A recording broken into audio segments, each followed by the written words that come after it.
¿Por qué invisibilizamos a las personas? ¿Por qué las excluimos en esta sociedad? ¿Y podemos hacer algo para cambiar esta situación? Esto nos preguntamos junto a Brigitte y Jason, gracias a la película La Sociedad del Semáforo. Bienvenidas y bienvenidos. Jason, Brigitte, muchas gracias por estar acá y gracias por prestarnos nuestro espacio, que ahorita hablamos de él. ¿Cómo están? ¿Cómo van? Jason, Brigitte. Hola Jeffer, gracias por la invitación, por hacernos parte de este proyecto tan bonito.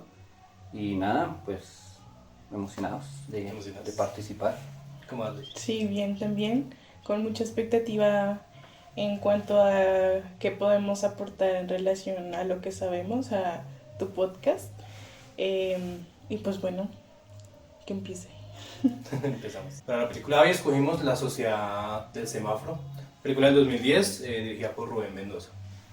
Entonces la primera cosa que hacemos en el podcast es como hacer una sinopsis de la película. Ok. Entonces el invitado, o en este caso los invitados, ayúdenos con una sinopsis de qué se trata la película. Bueno, la película trata de, tiene como protagonista un reciclador que es electricista. Entonces, él conoce una sociedad que trabaja, bueno, un equipo de personas, pues, que trabaja en un semáforo.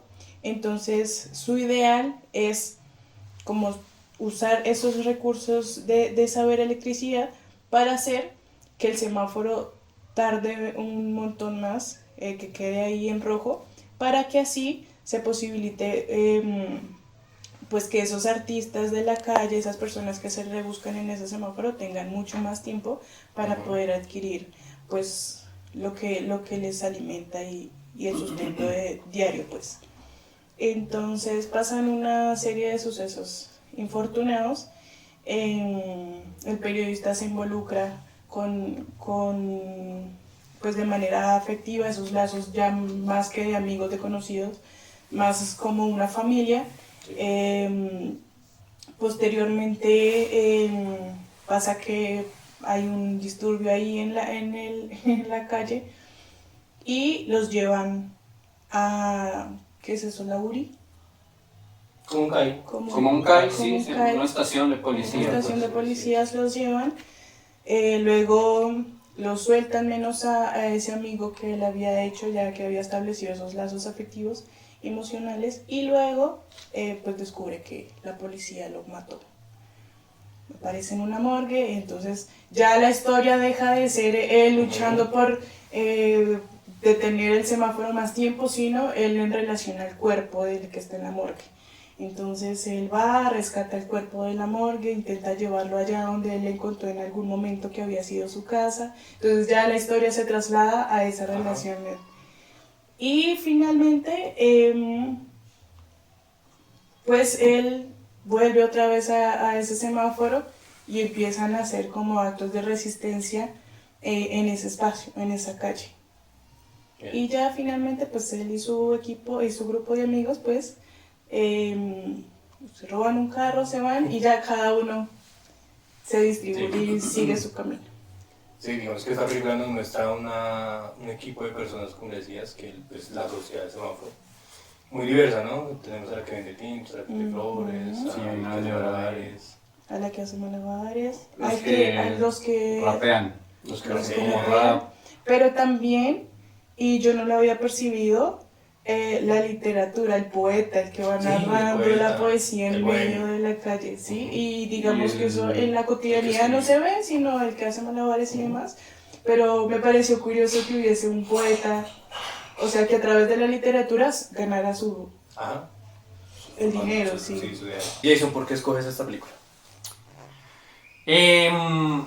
Bueno, básicamente es porque, digamos que siento una afinidad con esa película con respecto a una frase que seguramente la trataremos más adelante, y es que en algún momento alguno de los actores dice, es que a mi vida no le importa a nadie, entonces a mí no me importa la vida de nadie.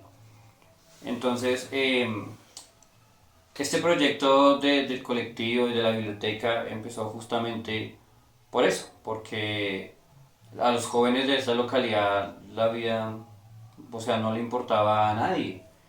Y pues en cierta medida a nosotros tampoco nos importaba la vida de nadie, cada uno vivía como en su círculo, en su yo, y nunca pensábamos como en colectivo, como en eso. Entonces, esta película es eso, es como que son muchas historias, muchas vivencias reflejadas en torno a un semáforo. Entonces, me gusta porque es muy colectivo, son la vida de muchos niños, de muchos profes involucradas y girando en torno a todo este proyecto que es la biblioteca y el colectivo de circo.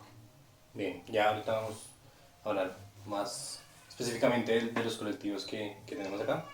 Pero sigamos un poquito con la película. ¿Crees que hay una invisibilidad, que ya esa frase dice mucho, la que acabas de mencionar? Hay una invisibilidad con esas personas que están en los semáforos, que están en las calles, habitantes de calle, que tratan de buscar su día a día, ¿y por qué crees que se da esa invisibilidad? Sí, es que, vuelvo y lo resumo, es que ella una vez me dijo una frase que marcó el resto de mi actuar desde ese momento, y fue que a los niños, en la frase que ella usaba, a los niños les dan cualquier cosa, y pues es momento de no darles cualquier cosa, sino ofrecerles algo de calidad y algo bueno. Con respecto a eso, sí, al vendedor de calle uno le da cualquier cosa, una moneda, un pan, no sé, lo que sea. Entonces, pues es eso, ¿no? Es que a ellos se les mira como cualquier cosa. Con cualquier cosa, yo, lo mismo, lo dice la misma película, yo me lavo la conciencia. No sé. En secuencia lo que estaba diciendo Jason es justamente que creo que vemos a este grupo de personas como un problema. Y entonces cuando yo los percibo como un problema, simplemente hago de cuenta que no existe para que ese problema ya no me afecte de ninguna manera. Pero ¿qué pasa? En ese proceso de invisibilizarlos, a veces también los deshumanizamos. Entonces él no siente, él no piensa, no pasa nada con esa persona porque seguramente ya está acostumbrada a esa vida. Es lo que generalmente se escucha y decimos. Pero en relación a lo que estaba diciendo Jason y esa frase que dice uno de los protagonistas en la película es me dan 100 pesos y con eso se lavan la conciencia. Y yo pensaba, yo quizás en algún momento a una persona que se ha subido así en condición en condición de necesidad, pues yo también le he dado. Pero entonces si no es eso, ¿qué es? Si me doy a entender, claro. O sea, ¿cómo puedo aportar? ¿Qué más puedo hacer desde mis posibilidades? Entonces, listo, está bien, los invisibilizamos para hacer de cuenta que no está pasando ese problema. Pero ¿y cuando lo reconocemos, qué? Si me doy a entender, ¿qué hacer? Entonces entré ahí en conflicto con cuál es mi postura, digamos, a nivel social, pero pues también yo a veces he hecho parte de ese grupo de personas que invisibiliza. Claro, es que es difícil también porque uno, ¿qué puede llegar a hacer por ellos? Algo significativo, porque 200, 500 pesos les sirve para, no sé, un tinto, un cigarrillo, un pan, ¿sí? Ni siquiera ahorita un pan está en 500 pesos. Entonces, no sé qué podríamos, que será como la pregunta final, pero vayamos pensando qué podríamos hacer para empezar a generar otros tipos de vínculos con esas personas, ¿sí? Porque creo que también va por ese lado, ¿no? No solamente como verlos y decir, hay un problema, sino como poder verlos de otra manera, también, un poco. ¿Cierto? Creo que también la película hace referencia justamente a eso, al abandono estatal frente a esas personas. Sí, claro. Pero también a veces pienso que mucha gente juzga desde sus posibilidades y desde sus privilegios. Entonces dice, bueno, pero es que le pasó eso porque ¿quién lo manda a consumir? Claro. Es que le pasó esto porque no sé qué. Pero no vemos tampoco el trasfondo de que hay niños, por ejemplo, vemos niños en la película que nacieron allá y que no tienen otras posibilidades. Claro. Entonces, ¿qué pasa? Pues que el contexto los está formando, el contexto los está educando y por eso, o sea, no conocen otras realidades sino esas. Entonces, sí, eso es lo que se resumía, vuelvo y me remonto mucho a las frases de las películas. Y en esta específicamente, uno de los protagonistas le decía al electricista, es que yo veo un problema con el aparato que usted va a hacer para que el semáforo se demore más. Ah, sí. Y es que la gente se nos va a quedar aquí. Porque, claro, si el semáforo se demora más, de pronto va a haber Un poquito más de dinero. un poco más de dinero, una ganancia más amplia, entonces la gente se va a acostumbrar ahí. Y él le decía que eso, él lo veía como un inconveniente. Entonces, Claro. es eso. Y digamos otra frase que también me causó mucho ruido es cuando está el electricista, Raúl creo que se llama. Raúl. Y dice, están hablando de los vicios, no sé qué, y él dice, pues que la calle es lo más vicioso que hay, estar en Sí. la calle. Entonces ya uno contempla como que esa concepción de que están Ajá. ahí y como que no hay una idea de salir de ahí. Exacto. Es complicado. Digamos que la película también muestra como el miedo que tienen las personas hacia los habitantes de calle, vendedores ambulantes, y la policía también en su violencia hacia ellos. ¿Sí? Son muy explícitos también en esos puntos. Y la pregunta es como, ¿realmente sí es así, como lo muestra la película? Y como por qué se genera esta situación, teniendo en cuenta los policías, el miedo de la gente. Porque además de invisibilizarlos, les tenemos miedo. ¿Sí? Entonces ahí entra la parte de la deshumanización. Entonces, ¿seguirá pasando? ¿Estaremos igual?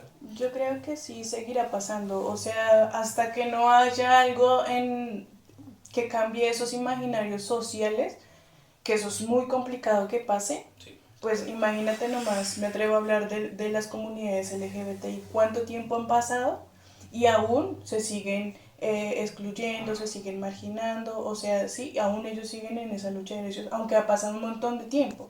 Entonces, el quitarse esos imaginarios no va a pasar de la noche a la mañana. Entonces, yo creo que va a seguir pasando y en tanto pues la gente dice, o en este caso los policías, no es que la vida de ellos, pues uno menos.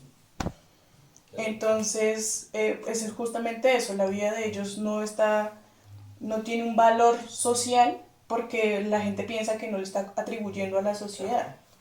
Entonces, yo creo que va a seguir pasando en tanto no se acabe ese imaginario de que ellos son nada para la sociedad. Y bueno, la película creo que se graba en una época dura de este país, que es 2010. todo el tema de las desapariciones forzadas, de todo este tema de la inseguridad democrática. Entonces, eh, digamos que con respecto a eso, siento que bueno, este país ha dado avances pequeños, pero ha dado avances en todo este tema digamos, de esa represión eh, pues de la entidad que es la policía, ¿no? Entonces, siento que sí ha disminuido un poco porque, pues digamos que ya no se ve tanto el tema de las desapariciones forzadas, de que se fue y lo encerraron en un CAI y no volvió nunca más. Sí siento que ha disminuido un poco, pero eso no quiere decir que el abuso policial haya dejado de suceder. Sí, claro. Entonces, pues digamos que esa entidad es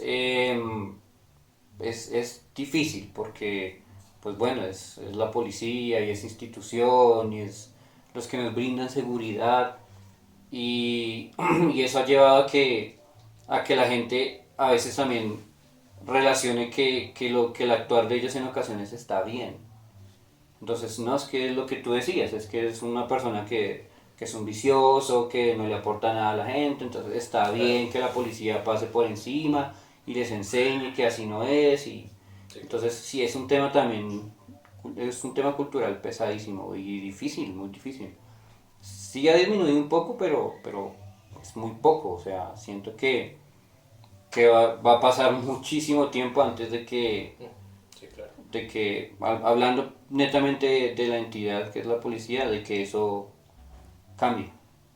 Sí, y que las imágenes que muestran con la policía no los agreden como para generar una educación de que no haga eso, lo otro, sino más bien como para pedirle cosas, ¿sí? Porque cuando está Raúl buscando como una basura y le llegan los policías a pedirle que fumar, yo sé que usted tiene y no sé qué, y lo agreden físicamente porque no tiene un cigarrillo, no sé, marihuana. Sí, justamente pensaba en, en lo que pasa cuando alguien le cede un poco de poder a otra persona.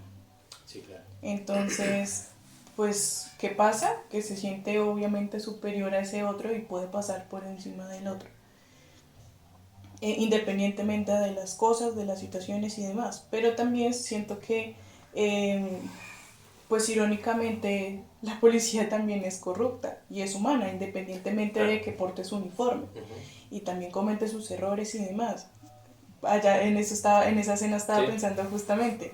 Entonces, ¿cómo no es para ese poder que se le otorga ese uniforme para hacer cumplir la ley, entre comillas, muy grandes, sino es para su propio beneficio?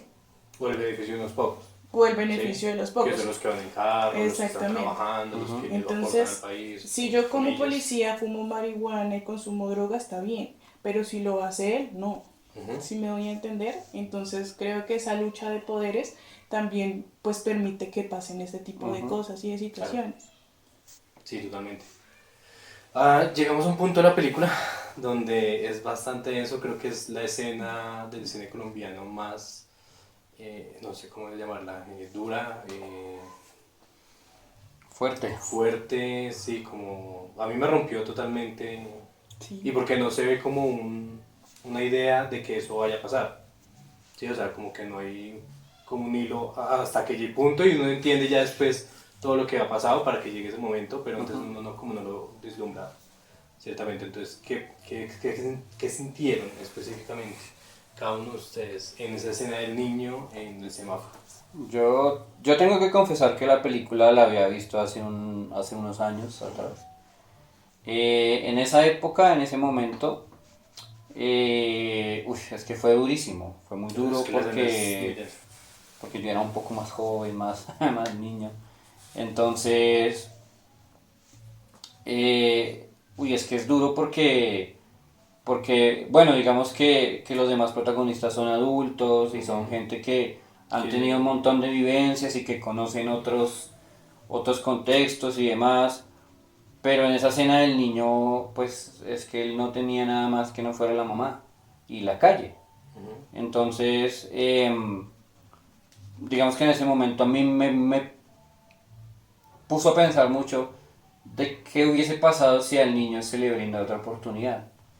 Si llegase alguna entidad, alguna organización, alguna fundación que dijera, venga, usted se quedó sin mamá, se quedó sin familia, no tiene hogar, vamos a llevarlo hasta casa, refugio, no sé, algo así. Y esa situación en particular se hubiera, digamos, sí, claro.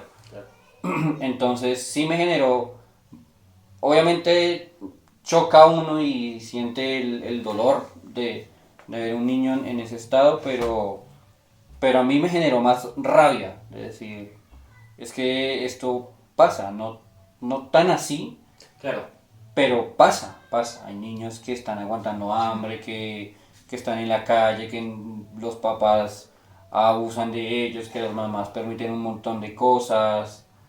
Incluso hay otra escena donde también se involucran niños. Sí, terrible. Que ellos están como en sus temas de tomar y de ser viciosos y tienen a dos niños y les tiran monedas y les dicen que bailen. Entonces, esa es otra escena que choca durísimo.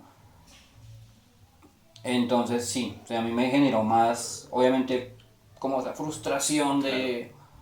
Es que pasa diario y en todo lado a cada rato y choca mucho uno con eso. Sí, por mi parte yo lloré mucho. Sí. Es que duele. Porque es justamente eso. Y lo resumiría en el abandono. En el abandono de todas las maneras posibles. Y lo relacionaba mucho con que ese niño en la película es el reflejo de muchas infancias aquí en nuestra ciudad. Aquí no tenemos que irnos hasta el contexto del país, sino, o sea, aquí en nuestro barrio también pasan ese tipo de situaciones. Y yo creo que, perdón, te interrumpo, por eso mismo que sentimos tanto también, Ujú. porque conocemos el contexto, ¿cierto? Sí, claro. Entonces, pensaba un poco en nuestros niños, pero también pensaba, digamos que donde hay varias personas siempre uno tiende a hacer comunidad, independientemente de la que sea. Ujú. Y ellos justamente hicieron su comunidad, pero fallaron en una cosa, que fue dejarlo solo. Sí, claro. Entonces yo pensaba, bueno, pero ¿qué pasa con el niño cuando se pierde su mamá, o la pierden más bien? ¿Qué pasa con la mamá? Pero al niño nadie le preguntó, oye, ven, podemos cobijarlo, darle... No, el niño se quedó ahí en la calle solo. ¿Y cuando compartía con esa comunidad en el semáforo? Pues cuando estaban trabajando. O cuando Raúl estaba haciendo su intento, era el único contacto que tenía con otra persona. No antes, ¿sí? Sí. Entonces, eso, siento que es el abandono. Pero también me ponía a pensar, bueno, y me sentía un poco orgullosa de nuestro proceso porque decíamos, nuestros niños no están solos. Porque nuestros niños vienen aquí y o sea, y un profe que viene aquí, el profe Morgan, dice, es que esto es un oasis para ellos.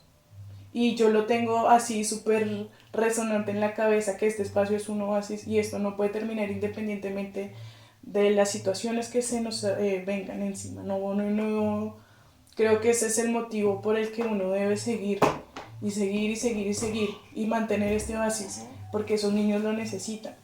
Entonces ese espacio donde ellos vienen y se desahogan, pero así uno termine cargado de esas cosas, creo que vale un montón la pena el hecho de que ellos se vayan livianos. Claro. Y hacer ese acompañamiento. Claro, nosotros no somos superhéroes salvadores, pero yo siempre he dicho que al menos escucharlo, creo que eso hace la diferencia. Y pudo haber hecho la diferencia en ese niño, Sí, claro. tener a alguien que lo escuchara. Sí, porque sí, quedó completamente Solo. Solo. Y sí, o sea, no vi otra salida, ¿sí? Ujú. O sea, tampoco hay a dónde más agarrar. Y yo pensaba, si yo fuese ese niño, ¿qué? O sea, ¿yo qué Claro. hubiera hecho? Seguramente yo digo, no vale en la vida nada, pues yo también... Ujú. No, es que es Es duro. muy difícil, es muy Cierto. complicado. Sí. Al principio, como para hablar un poquito de la película, yo tenía otra expectativa de la película, Ujú. que era un poquito como más otra vez un tema de habitantes de calle, ¿sí? De la miseria, como mostrar la miseria de las personas a través del cine. Y yo decía como que, bueno, ojalá no sea tan igual que otras películas. Pero no, la película es completamente diferente y muestra una realidad que hay que ver, Ujú. ¿sí? Sin entrar en el cliché de la miseria y todo este cuento, sino que realmente como que pone en discusión este tipo de cosas que suceden. Y ahí entramos otra vez con la frase que tú decías, ¿sí? A nadie le importa mi vida, a mí no me importa la vida de nadie. Ujú. Y otra frase que él decía es, yo siempre traiciono a los que me apoyan, Sí. que también me pareció muy fuerte porque es su realidad, ¿sí? Es a quién más voy a acudir Claro. sino a las personas que conozco, ¿sí? Necesito ahí algo. Creo que justamente esta ciudad en particular ha hecho que se genere un tipo de individualidad. Em, entonces, justamente uno va es por uno Sí, claro. y lucha es por lo de uno. Y cuando empezamos a hacer este proceso de la biblioteca y demás, muchas personas, tengo uno aquí en la cabeza que nos decía, es que ustedes son bobos pagando un espacio en la biblioteca y ustedes qué se van a ganar. Entonces eso como que choca mucho con nuestra labor, pero también decir, o sea, ¿cuánto egoísmo debe haber en una sola persona para poder decir, para poder criticar algo comunitario, ¿sí? Algo que es de nuestra voluntad para nosotros? Entonces, creo que es eso, que una persona esté en pro del otro, pues es que es un tonto, porque ¿y usted mismo qué? Entonces, creo que esta ciudad es de individuales. Claro, no, y el sistema en el que estamos y de gobiernos que han pasado nos han llevado todo a esa idea de individualismo y sálvese quien pueda. Y digamos, Exacto. a través de esa frase y de ese individualismo se han sentido en algún momento así, que no le importa a nadie su vida y que a mí realmente no me importa la vida de los demás. Sí, todo el tiempo. todo el tiempo. Sí. No, es que a veces uno comete el error de decir que estoy solo, ¿sí? Que más o menos se resume a eso de que no le importa a nadie, que sí. Uno dice es que estamos solos. Y no, porque uno realmente siempre tiene familia, amigos, que obviamente no están todo el tiempo al pendiente de uno, pero pues están. Pero sí siento yo que hemos estado solos con este proceso, por ejemplo, porque sostener un proceso de estos económicamente es difícil, muy difícil. Y ha habido momentos donde, pues, por más que uno quiera, por más que uno se esfuerce, siempre hay cosas que hacen que el gasto económico sea otro. Entonces, pues es que este mes no alcanzamos a pagar el arriendo, ¿qué hacemos? Claro. Entonces uno dice, ay, pero ¿por qué no hay más personas que vean la bonita causa que hay acá y nos ayuden con algo? No sé, o sea, puede ser un factor económico, pero también puede ser una clase, puede ser una donación, puede ser muchas cosas. Entonces hubo momentos, específicamente hablando de este proceso de la biblioteca, donde dijimos no más. O sea, estamos reventados. Ahí, justo ahí fue que dije, estamos solos. Estoy solo porque miren, esto es un proyecto que tiene tanto potencial que uno siente que debería haber muchas personas apoyándolo y realmente pues eran muy pocas. Entonces, específicamente en esa situación sí me he sentido solo, que no lo estaba. Lo que pasa es que uno a veces se cierra a pensar estoy solo o no le importo a nadie o este proceso realmente no es de interés para nadie. Entonces, pero a veces uno se da cuenta que al final sí hay alguien. Sí, justamente creo que con Jason compartimos el mismo sentimiento de sentirnos solos e invisibles. De sentir que este proceso no vale nada porque nadie le quiere apostar a esto, si me voy a entender. Y en algún momento yo le decía, Jay, si esto valiera la pena, pues habría más gente aquí. ¿Y dónde están? Claro. Pero creo que Jason tiene razón cuando dice, no lo estamos. Tenemos el apoyo de las mamás de nuestros niños que siempre están, profe, gracias por esto, tengo esto, me llegó lo otro, quieren esto, no sé qué, les puedo ayudar con esto. Entonces creo que pues justamente lo invisible se vuelve visible cuando hay alguien que le quiere aportar. Y sí, claro, creo que hemos tenido el apoyo de las mamás de nuestros niños y de otras personas que nos han apoyado, lo que dice Jason, sino de manera económica, pues el dar una clase, el apoyarnos, el estar aquí, el que necesitan, el que sí me voy a entender. Entonces, pues hemos entablado esas redes de apoyo, que en la película, aunque no son tan visibles, también las hay. Sí, también están esas redes de apoyo. Sí, justamente iba a decir, porque claro, porque Raúl les hace el negocio, les propone el negocio de yo puedo arreglar este semáforo que dure más tiempo en rojo. Y ellos, pues como la sociedad que son, de ese semáforo, digamos, reúnen entre todos un dinero y le dicen, bueno, camíllele al semáforo. Sí, entonces, sí, creo que es eso lo importante, es encontrar esas redes de apoyo. No solo para que nos digan, no, les puedo donar esto, sino también a veces dejamos de lado la parte emocional y qué importante es tener una red de apoyo en la parte emocional, porque a veces, lo que te digo, nos cargamos con cosas personales, pero también con cosas de los niños y decimos, no, nos vamos a estallar, ¿qué hacemos con tanto? Claro. Entonces creo que las redes de apoyo son fundamentales en cualquier sociedad, en la sociedad del semáforo, en la sociedad de nuestra biblioteca, en la sociedad de cualquiera. Creo que es supremamente importante y creo que no haya alguien que no las tenga. O bueno, si no las tiene, pues siempre está en esa búsqueda de alguien. Sí, siempre es necesario tenerlo. Exacto. Bien, contextualicemos un poco. ¿Sí? Estamos en la localidad de Ciudad Bolívar. Barrio Tesoro, ¿tú sigues siendo Barrio Tesoro? Barrio Tesoro. Barrio Tesoro, localidad de Ciudad Bolívar. Y esto es una biblioteca comunitaria que empezó ya hace algunos años, como 2 o 3 años. ¿Ya? Sí. Sí, la idea de la biblioteca fue hace como 2 años y en este espacio físico ya llevamos un año larguito. Bien, y hay un colectivo cultural NN, que es un trabajo de teatro, circo, música, etcétera, etcétera. Eso para contextualizar en dónde estamos, ¿verdad? Sí. Ahora, la pregunta es, ¿quién es Jason y quién es Brigitte? Uy, ¿quién es Jason? Qué difícil. ¿Quién soy? Sí, es una ¿Quién pregunta soy? muy trascendental Sí, y claro. filosófica, ¿verdad? Pero a grandes rasgos. Yo me atrevo, y sé que es muy atrevido decirlo, pero yo me considero un líder social de esta localidad, que, pues, que le apostó su vida a eso, justamente, al trabajo social. Sí, porque desde que empezamos con el proyecto del colectivo y demás, mi vida se volvió esto.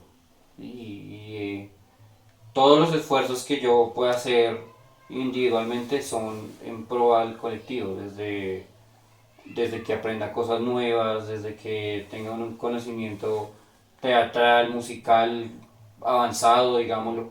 Eso es algo que yo voy a traer indudablemente a estos espacios, pero también económicamente, sí, si yo tengo un trabajo que me remuneran cada vez mejor, seguramente eso se va a ver reflejado aquí en estos espacios. Entonces, ¿quién soy? Eso. Yo siento que soy un líder social y que soy pues una persona que trata de pensar más en los demás que en mí mismo, realmente. Bien. Mm, yo creo que yo soy... No, yo creo no, yo soy. Yo soy una profe con un montón de sueños utópicos. Bueno, creo que es redundante, pero que espera que no se queden esos sueños, sino que pues que se materialicen, que se hagan posibles. Y cuando llegué a este espacio, pues me proyecté un montón de cosas, ¿no? En mi cabeza, un montón de ideas locas y demás. Que ahorita lo estamos viendo, estamos teniendo talleres con nuestros niños en este espacio, ver esta biblioteca llena, porque si bien este espacio estaba consolidado, pues no había niños. Entonces Claro, estábamos como en la etapa de, cuando yo llegué a este proceso, estábamos en la etapa de organizar los libros y demás, pero yo decía, ¿y qué le da sentido a este espacio si no es Sí, que la nadie habiten, acá, claro. ¿cierto?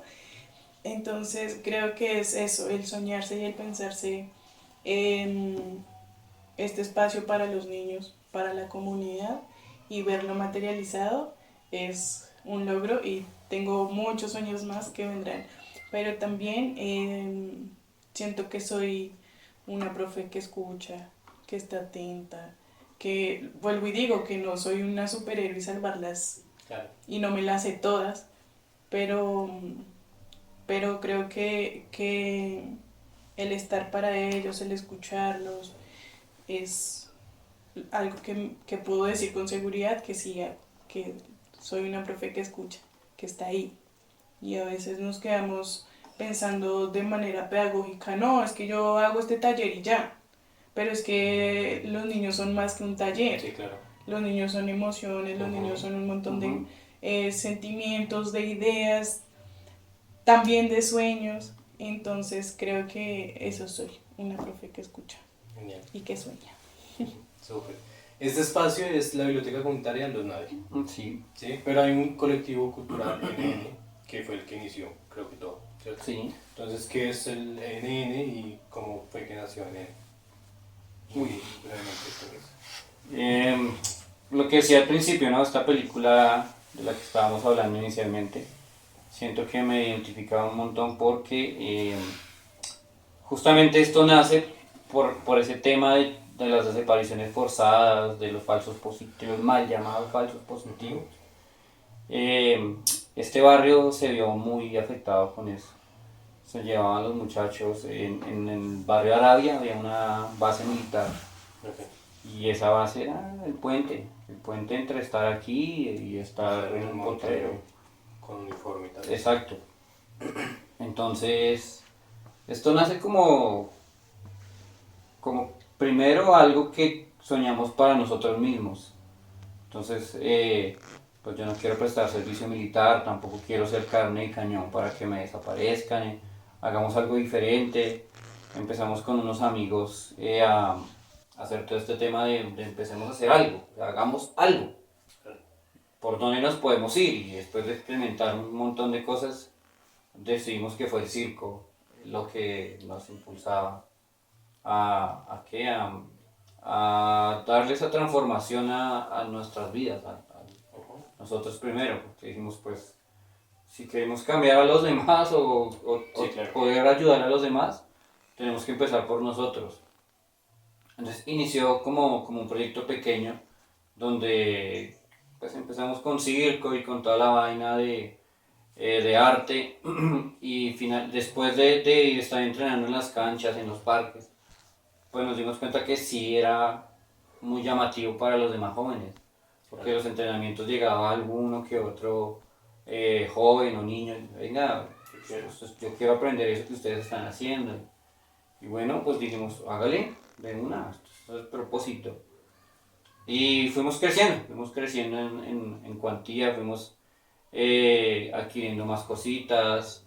Inicialmente trabajamos con la Casa de la Cultura de Arabia,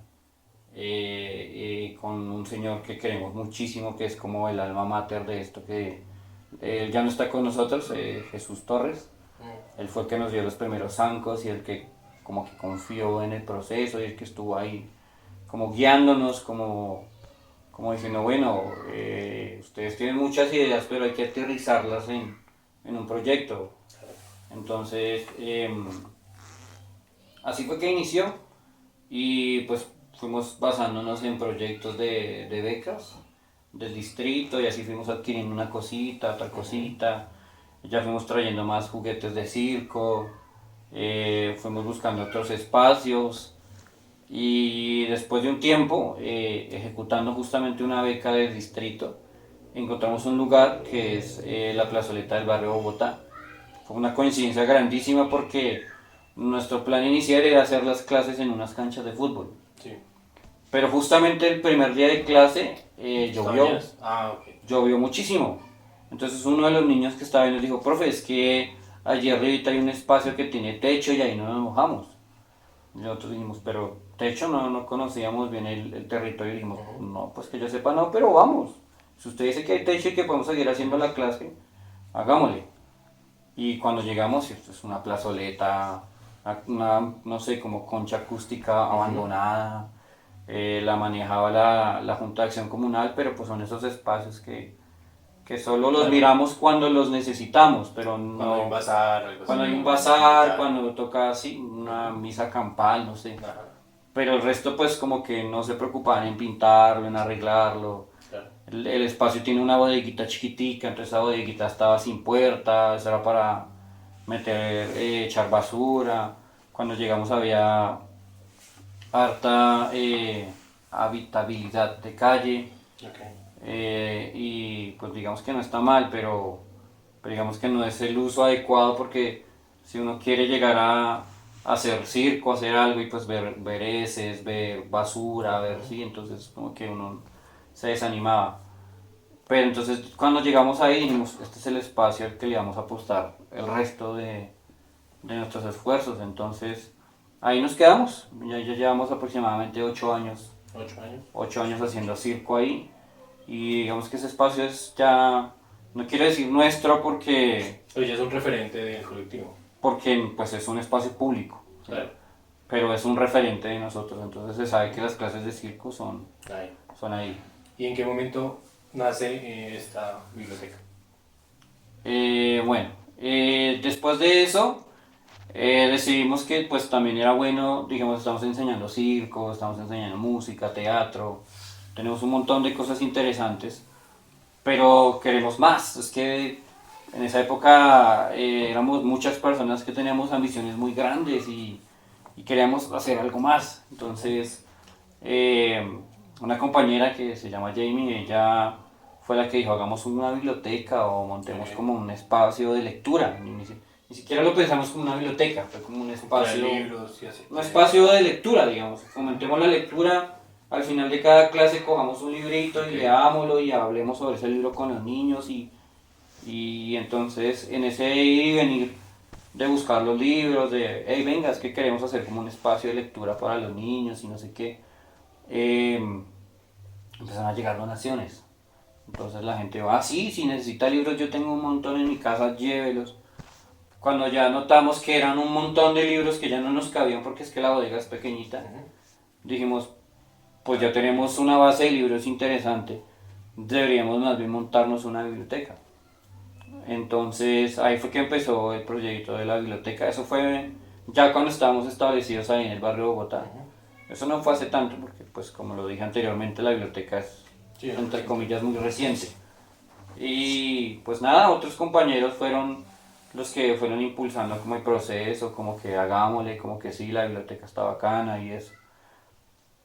Inicialmente lo pensamos como un espacio itinerante. Entonces llevemos los libros acá y hagamos algún tallercito de lectura. Como la bodega era tan pequeña, dijimos hagamos un mueble que tenga rueditas y cuando sea el momento de las clases sacamos el mueble con los libros y sacamos los insumos que necesitemos y pues que la biblioteca... Una biblioteca ambulante. Sí, como que las mesitas que podamos poner, las que sean de desarmar y las instalamos cuando sea el espacio de la lectura y demás. Y así funcionó un tiempo, pero lamentablemente en esa bodega hubo un momento de mucha lluvia y principalmente en la época de pandemia donde se metió el agua. Entonces claro, como estábamos encerrados, no podíamos salir, pues eso fue un espacio que quedó olvidado muchos meses, o sea, no era posible ir. Entonces claro, cuando volvimos al tema de los libros y eso, como que todos los libros mojados, dañados, o sea, perdimos más o menos 500 libros en esa época. Entonces, ese proyecto de esa cosa como que para ahí, se pasa todo este tema de la pandemia y como que dijimos, ahora sí metámosle duro al tema de la biblioteca y enfoquemos nuestros esfuerzos en montar la biblioteca. Entonces con los profes de esa época empezamos a meter, a que todos los esfuerzos fueran encaminados a eso. Recuperamos libros, nos volvieron a hacer donaciones, una cosa a la otra, pero entonces el espacio ya se nos estaba quedando demasiado pequeño. Ya las donaciones llegaban en cajas y costales y bolsas y no teníamos dónde exhibir los libros, no había un espacio donde decir, vea, aquí tenemos estos libros de matemáticas, estos libros de novela, de poesía, no sé. No había. Entonces, un amigo muy cercano, se llama Horacio Guerrero, que, bueno, él es un antropólogo, un escritor, fue alcalde local de Ciudad Bolívar, es todo un personaje, lo estimamos mucho. Fue el que también nos dio como ese impulso, como que, hey, pues ustedes ya tienen el recurso suficiente para montar un espacio propio, un lugar físico. Entonces él es el que nos da como ese impulso, como que nos dice, venga, búsquese en un apartamento, una casa, una bodega, búsquese en un lugar, monten el espacio e inicialmente yo les pago el arriendo de ese espacio. Y fue este. Fue este. Entonces, pues llegamos acá, montamos, no sé qué, sacamos un proyecto de un libro, él efectivamente nos ayuda con algunos meses de arriendo. Y después de que sale un proyecto de un libro que más tarde lo presento, cuando sale este proyecto pues afortunadamente queda un recurso económico importante y ese recurso Todo para la biblioteca. encaminado a fortalecer esto y bueno, ahí ya establecimos esto. Después de un tiempo llega la profe Brigitte, conoce el espacio y bueno, como todo, ¿no? Yo no tenía como esa experiencia pedagógica en todo este tema de hablar con los niños, específicamente en el tema de literatura, de emociones, y entonces ella conoce este espacio y se enamora del espacio, se enamora de mí, se enamora de los libros. ¿En qué momento llega Brigitte aquí? Sí, es que Antes o después de enamorarte de Jason. yo mucho después, o sea, nos conocemos con Jason, conozco el proceso, pero yo estaba en un proceso alterno también, en donde siempre me ha llamado la atención la literatura y demás, enfocada en las infancias. Y en el proceso en el que yo estaba siempre era súper cansona porque allá hay una biblioteca grandísima Y yo siempre decía, ven, hagamos esto en la biblioteca con los niños, y siempre me lo negaban, y yo pasaba los procesos escritos, los proyectos demás, o sea, sentarme de manera voluntaria a escribir, a redactar los procesos, se los presentaba, les decían, mira esto, y no pasaba nunca. Okay. Bueno, pues yo seguí trabajando con los niños de esa fundación, y por cosas de la vida chocamos con la directora con quien estaba coordinando esos procesos, y me quedo sin proceso comunitario. Okay. Entonces me acuerdo mucho que un día íbamos con Jason para una cosa de su trabajo, y pues yo lloraba porque yo estaba ya desde los 12 años, yo le decía, es que es casi toda mi vida ya, y entonces Jason me dijo, pues yo te adopto. Entonces vine. Y lo que te decía, en ese momento no había niños en este espacio, los libros estaban sin clasificar, o sea, estaban, si me doy a entender, la biblioteca como en ese proceso de organización. Entonces, bueno, usted quería una biblioteca, ahí la tiene. Claro. Y entonces fue eso, al principio pues el organizar los libros, el decir esto es de filosofía, esto es de literatura, esto es de esto es de lo otro, no sé qué, que nos llevó bastante tiempo organizarle y demás. Sí. Y después empezaba como, bueno, ¿y los niños cuándo van a venir? ¿Y qué vamos a hacer con los niños? ¿Y quién se va a encargar de los talleres y demás?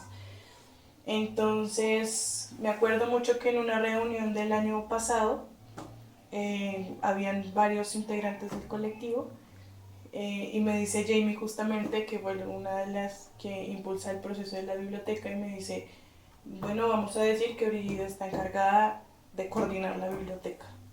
Okay. Y en su momento yo sentí miedo porque yo decía, ok, yo solo quería pasar el proceso en la biblioteca, pero no asumirlo y coordinarlo. Entonces, pues agradezco mucho el hecho de que ellos me hayan dejado como la responsabilidad de la biblioteca. Entonces, bueno, entonces ya tengo la responsabilidad de coordinar la biblioteca, miremos cómo podemos hacer. ¿Qué vamos a hacer? ¿Qué servicios vamos a ofrecer en la biblioteca?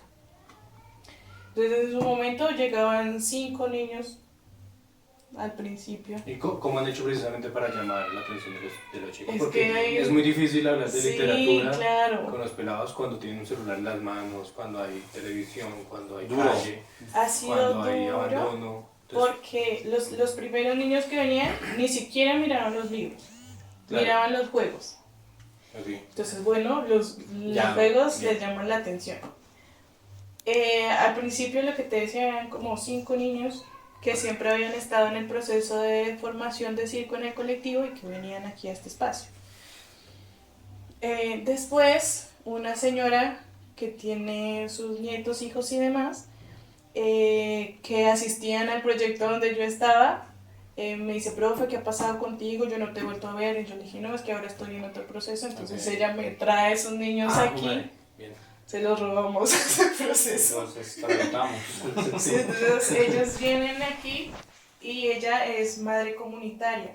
Okay. Entonces ella empieza a tejer, mira que ya hay una biblioteca, no sé qué, entonces empiezan a venir más niños. Sin embargo, decíamos, bueno, no los podemos tener a punta de juegos porque este no es el sentido de la biblioteca. Entonces, sabemos que está mal el proceso de la competencia, pero dijimos, bueno, el que lea más libros al final va a tener un premio. Okay. Sí, claro, hay que incentivarlo de alguna manera. Entonces ellos súper bien, sí, no sé qué, profe, ya me leí este libro, venga, hábleme de ese libro que se leyó. Entonces así empezamos, y hubo un momento en el que ellos se olvidaron de esa competencia. Ya no les importaba. Entonces venían y sacaban su libro y ya lo terminaban de leer. Ya. Profe, ya me terminé de leer este libro, se trata de tal y tal esta cosa, voy a coger otro. Pero ya no me decía, porque con Jason habíamos hecho, y otra compañera habíamos hecho una cartelera donde estaban los nombres de los niños y unos libritos, habíamos impreso unos libritos y pegaban la cantidad de libros. A ellos ya no les importaba eso. Okay. Bien. Entonces... Nunca vimos el premio. Nunca dieron el premio. Porque no fue necesario. Al final no fue necesario decirles el que más leyó libros fue, ¿no? Sí, ya todos están. De hecho la cartelera ya no existe, la quitamos porque ya no. Entonces siento que eso ha sido un logro brutal. El acercar a los niños a la literatura, creo que lo hemos logrado ahí de a poco. Y hace poco tuvimos la oportunidad de ir al salón comunal, a la Junta de Acción Comunal, y pues decir, no somos invisibles, somos esto. Mostramos la biblioteca, ofrecemos los servicios que son refuerzo escolar, que son talleres de literatura y arte y las clases de circo, y muchos papás súper interesados que desconocían que en su barrio había una biblioteca, empiezan a venir. Y llega un punto en el que nosotros decimos con Jason, ¿dónde metemos tantos niños?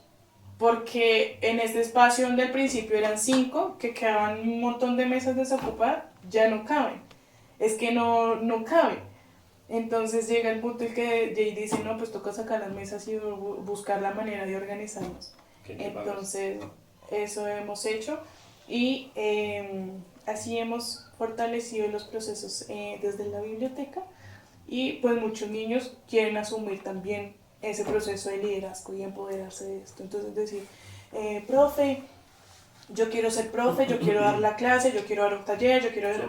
Háganlo. Tienen nuestro respaldo. Creo que a veces lo que le falta a muchos jóvenes es eso, que le den la oportunidad de hacerlo y de asumirlo. Entonces, un caso particular que es el de Juanda, que él es súper comprometido con el proceso, pero más allá de formar de manera literaria e intelectual, también de manera sin quererlo, digamos, también formamos en valores. Que los valores no se enseñan pero se viven, sí, claro. Y este espacio es para vivirlos. Entonces siento que hacemos bien las cosas cuando un niño le dice al otro pide por favor, cuando un niño le dice al otro aquí no se dicen groserías, cuando un niño le dice al otro, si me doy a entender, cuando ellos están formando entre ellos, creo que eso es hacer nuestra labor dada. Y siento que aquí hay un plus adicional, y es que digamos que nosotros no vendimos, por así decirlo, la biblioteca como un lugar donde venga y lea, siéntese a leer todo el tiempo y pues ya, o venga y busque su tarea y pásela al cuaderno y váyase. De hecho, hace poco hicimos un tema de una comparsa, pues dijimos somos un colectivo de circo, de música, de teatro, metámosle también esa parte. Entonces qué mejor forma que haciendo una comparsa y yéndonos por el barrio a decir, venga, aquí hay una biblioteca, hay un espacio donde no solo va a venir a leer, sino que va a aprender un montón de disciplinas, un montón de artes muy bonitos, y que lo van a no sé, a llevar a explorar mundos distintos en muchas cosas. Entonces, que su merced vaya por la calle y llegue un niño zanquero, porque fueron los mismos niños los que hicieron la comparsa, y que un niño zanquero y le regale a usted un libro y le diga, vea, le invito a esta biblioteca donde yo aprendí a montar zancos. Le invito a esta biblioteca donde me enseñaron de música o me enseñaron de teatro. Entonces eso ya es un plus. Siento que deja de ser una biblioteca para ser un espacio cultural, ¿sí? Entonces eso es lo que ha motivado que la gente llegue y se acerque y diga, venga, es que hubo una mamita que llegó y nos dijo, es que él se la pasa pegado al celular, no hace nada, y a mí me preocupa, yo quiero que él haga otras cosas, que... Entonces, pues empezamos con el proceso y yo le decía, yo no creo que él siga, la verdad no creo que ese muchacho siga porque yo no lo veo como motivado, pero pues intentémoslo. Y ahora ya el niño llega a voluntad propia, o sea, logramos que se enamorara del circo, del teatro, de la música, de la literatura, de la pintura, de todo lo que hacemos acá. Entonces eso es lo que uno rescata y dice, por eso es que la biblioteca tiene los niños que tiene, porque la exponemos como un espacio cultural, más que un espacio solo de leer. Ya como para terminar, hablaste un poco de que este espacio es importante por ser como el oasis de los chicos del barrio, de las juventudes, y ahorita nombradas también la importancia de los valores, de que los chicos también aprendían a comportarse también de cierta manera, y que ayudan a los demás también a comportarse de manera correcta en un espacio cultural. Y que eso también van a llegar a sus casas y muy seguramente van a replicar eso que están aprendiendo acá. Entonces, ya como para finalizar, vinculando también la película con lo que pasa aquí con los niños, ¿cómo podemos hacer que dejemos de invisibilizar a tantas personas, a los habitantes de calle, a los niños que están en las zonas periféricas que es, de todo Bogotá y de todo el país? ¿Sí? ¿Qué podemos hacer desde nuestro propio ser? Porque sabemos que tampoco tenemos las herramientas para cambiar el mundo, pero ¿qué podríamos hacer para que esa invisibilización empiece a desaparecer y seamos más visibles? Yo creo que la empatía es una de las formas de reconocerlos, porque es justamente eso, el saber que el otro también es humano, también siente, también tiene sueños, también tiene unos propósitos en su vida que si bien no son los ideales dentro de la sociedad, pues también los tiene y también lucha por ellos y demás. Creo que es eso, el sentir empatía, porque en relación con la película, él le compra unos zapatos a su hija, entonces se los quiere enviar, pero no tiene el dinero para enviárselos. Y son 7.000 pesos. Y son 7.000 pesos, pero no los tiene. Sí, claro. Entonces llega un momento en la película en que él se desprende de esos sueños de él mismo y se lo pone a un perro. Entonces esa escena marca como el desprendimiento de su familia, el desprendimiento de su pasado, el desprendimiento de su vida. Totalmente. Pero digamos que una no tiene en cuenta justamente eso, de que el otro siente justamente, de que el otro también tiene sueños, de que el otro también, sí, lo que decía al principio, los deshumanizamos. Entonces creo que el reconocerlos, el saber que están justamente, ya puede empezar a menguar esa invisibilización. Sí. Y es, por ejemplo, acá en la biblioteca hay algo que ella me enseñó mucho, y es que así a veces a uno no lo quiera expresar, pero por ejemplo los niños llegan acá y saludan de abrazo. Eso no pasaba, pero ella nos enseñó a nosotros los profes a dar abrazos. Y ella decía, puede ser que no le esté pidiendo, puede ser que sus facciones, que su forma de actuar no diga que está triste, deprimido, que se sienta mal, pero con ese abrazo que usted le da desinteresadamente le llene a ese muchacho o a esa muchacha, a ese niño, a esa niña, le llene todos esos vacíos que de pronto tenga en ese momento. O a uno mismo. O a uno mismo. Sí, claro. Uno mismo también, claro.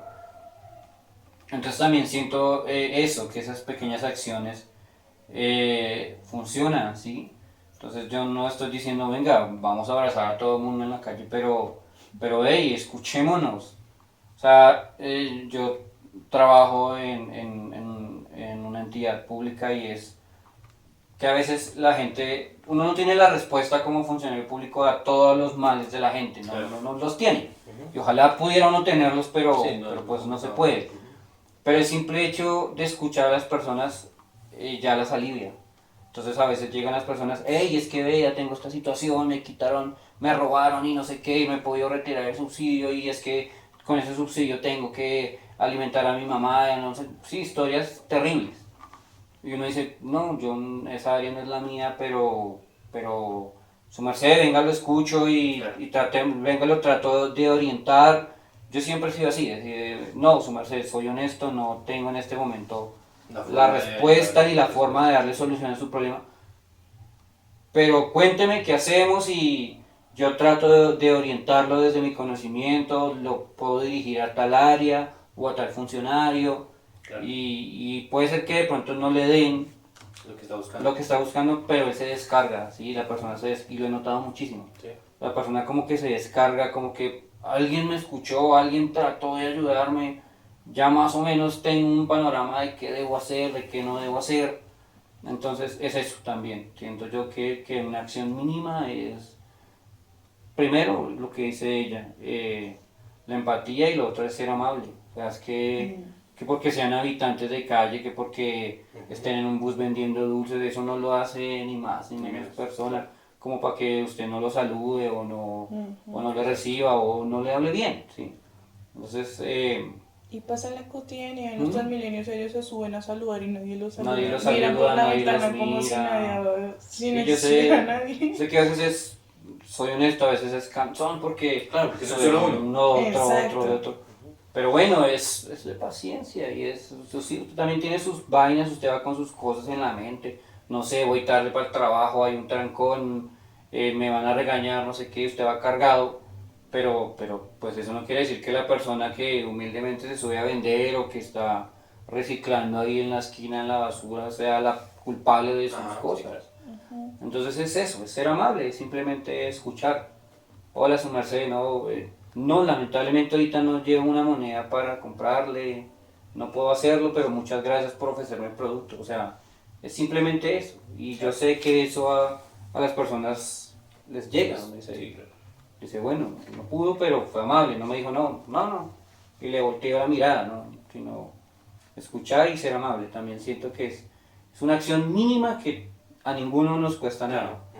Y a partir de eso, pues es un montón de cosas que ya uno puede hacer, ¿no? Sí, claro. En pandemia, por ejemplo, tuvimos la fortuna de que hicimos un flyer y unas cositas y recogimos unos mercados. Entonces, bueno, tenemos mercados, tratemos de entregárselo a las personas que realmente lo necesitan. Entonces fuimos a hacer el recorrido inicial, quién sí, quién no, quién realmente está pasando por una dificultad grandísima. Y fuimos y no era el mercadote, pero era algo. Entonces, hasta eso, ¿sí? A lo que voy es eso, que uno puede ser desde ser amable hasta gestionar un montón de cosas y ofrecerles sin esa necesidad de estar mostrando, ¿no? Resultados, porque eso es otra cosa que me molesta mucho y es que yo no puedo ir a un mercado sin grabarme dándole el mercado a la persona, la foto y uy no, eso a mí me parece, siento que hay formas de hacerlo, ¿sí?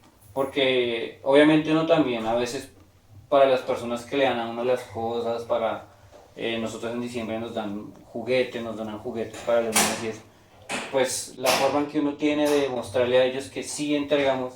Claro, el juguete de pronto es sí, la foto, la fotico, pero hay formas. Pero la foto de los niños, no de Brigitte entregando un regalo, Exacto. no de Jason, ¿sí me doy a entender? Sí, claro. Pues, Es diferente, sí, claro. Es diferente, pues por eso digo que hay las formas. Pues no soy yo aquí la figura pública dando un regalo. Con una sonrisa de Sí, yo soy bueno. Exacto. Sino es mostrando, no sé, lo que dice ella, tal vez el niño jugando con el juguete que usted dio, ¿no? Mire, lo que usted está haciendo ayudó a un niño. Entonces, es eso. Perdón que me extienda. No, para eso voy a hacer pocas palabras. Muchas gracias por permitirme grabar esto en su espacio. A ti, gracias por la invitación. No, hace rato quería grabar con Jason. No habíamos podido, no lo había dicho ni siquiera. No habíamos podido, no teníamos tiempo. Hablando de invisibilizar, entonces... Pero sí quería como grabar y hacer como otras cosillas con el colectivo, cuando los conozco desde hace ratico. También me gusta mucho el proceso y pues me alegra mucho todo lo que han avanzado. Muchas gracias por estar acá, por permitirme hablar con ustedes y pues nada, muchas gracias. No, a su merced, gracias por permitirnos contar nuestra experiencia, ¿no? Por poder sentarnos a hablar un ratico, lo que estábamos diciendo es a veces chévere poder hacerlo y nada, bienvenido a este espacio, Jeffer, a los que nos vean. Claro. Este es un espacio de puertas abiertas, las veces que quieran venir, con mucho gusto. Y pues nada, gracias. Gracias a la trocha por la cerveza. Sí, igual creo que al principio estaba muy nerviosa porque tenía mucha expectativa de no sé qué preguntas va a hacer o no sé. Pero creo que el diálogo pues permite justamente eso, ¿no? Claro. En el que uno se pueda sentir en confianza y hablar y decir. Sí, la idea es que sea más una charla, que sea una entrevista ahora acá. Exacto, entonces valoro mucho eso, el que no haya sido algo como que me cohibó a decir las cosas, sino por el contrario, pues que me permitió contar cosas. Entonces, muchas gracias por el espacio. Muchas gracias. Nada, Jeffer, aprovechando el espacio, pues quisiera comentarte que tenemos este libro, que fue un proyecto que salió de la biblioteca. Se llama Los Nadie, biografía ilustrada del colectivo cultural NN. Aquí contamos un poquito todo lo que hablamos hace ratico de cómo se formó el colectivo, pero a través de la mirada de otras personas, de doña Vilma, que es como la mamá de este proceso, de mi mamá, que cuenta cómo ha sido su vivencia en el colectivo desde que es mamá de nosotros, de los profes, Sí. y así, varias historias que cuentan un poquito la historia del proceso. Este libro pues lo estamos vendiendo para ayudar a sostener el proceso. Pues el libro es barato, Es barato. vale 20.000 pesitos. Bien. Para el que esté interesado, pues más que hacer como negocio realmente, vuelvo y digo, es para... Sí, es un apoyo a la... es un apoyo, es un libro que sale de la biblioteca y es para la biblioteca, entonces todos los recursos que logremos obtener con este libro pues van a ser para un montón de proyectos que tenemos planeado, que espero volver a que me invite otra vez al espacio y contarle que ya hemos logrado un montón de Sí, cosas. está bien. Entonces, pues nada, ahí les dejo. Librito de los nadie, Sí, el semáforo más cercano, y si no, Ahí ponemos el ahí Jeffer pone nuestras redes sociales y el número de ella para que nos quiera colaborar.